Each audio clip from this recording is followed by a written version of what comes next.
Guys, kasama ko ngayon yung isa sa mga idol natin, mga kababata natin sa Kasapangan. Pare Yes, ba, may gusto kang ipa-shoutout? Shoutout sa mga batang Kasapangan dyan. Yan.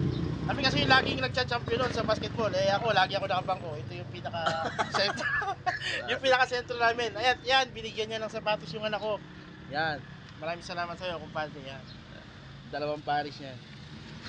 Tuwa-tuwa na naman yung panganay ko nito. So yun lang, kumpadre. Maraming salamat. Salamat. Shoutout dyan sa mga bata. Keep playing ng mga basketball, wag droga. Oh, tama yun.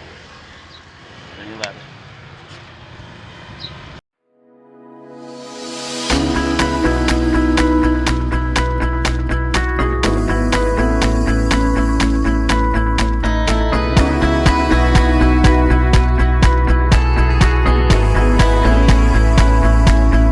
Salamat po sa sapatos, Kuya Fred.